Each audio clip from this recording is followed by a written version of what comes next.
हम लोग जानेंगे कि अल्प प्राण क्या होता है और महाप्राण क्या होता है। ठीक है, तो अल्प प्राण हम लोग कहते क्या है, तो किसी भी वर्ग का, जैसे क हो गया, च हो गया, ट हो गया, त हो गया, प हो गया, इन सभी वर्गों का प्रत्येक वर्ग का पहला और तीसरा तथा पांचवा, पहला, तीसरा और पांचवा, ये तीनों वर्ण मिलकर क्या बनता है, तो तुम्हारा अल्प प्राण कहलाता है। क्या कहलाता है?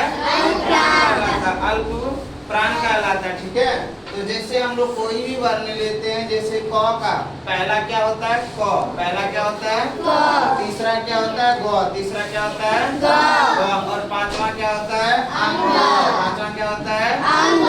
इन सब वर्णों को अल्प प्राण, जिसको बोलने में हमें कम समय लगता हो, क्या लगता हो, कम समय, उसे कहते हैं अल्प प्राण। उसे क्या कहते हैं, अल्प प्राण। अगर हम महाप्राण की बात करें तो महाप्राण में जो होता है दूसरा और चौथा, क्या होता है, दूसरा और चौथा, दूसरा और चौथा जो होता है वो मेरा क्या कहलाता है, महाप्राण। तो महाप्राण में जैसे क का दूसरा वर्ग क्या होगा, ख, और चौथा वर्ग क्या होगा, घ, चौथा वर्ग क्या होगा, घ, ख और घ, ये मेरा क्या कहलाया, महाप्राण। इसको बोलने में अधिक समय लगता है। इसको बोलने में कितना समय लगता है, अधिक समय।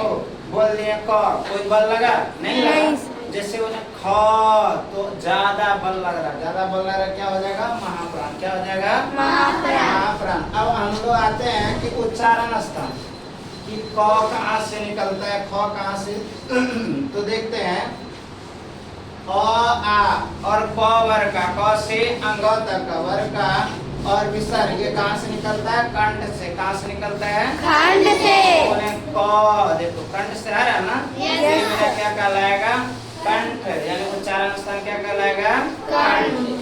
दूसरा हर्षाई दीर्घाई च वर्ग, हर्षाई दीर्घाई च वर्ग, ये कहाँ से आता है, तालु से। कहाँ से आता है, तालु से। बोल कर देखें, च देखो जीव आ रहा है ना तालु में। दूसरा हो गया री ट वर्ग, ये है मुर्दा से। ली तो वर्ग ल स, ये कहाँ से, दंत से। हर्षौ दीर्घ प वर्ग कहाँ से, ओष्ठ से। ए आय कहाँ से, कंठ और तालु से।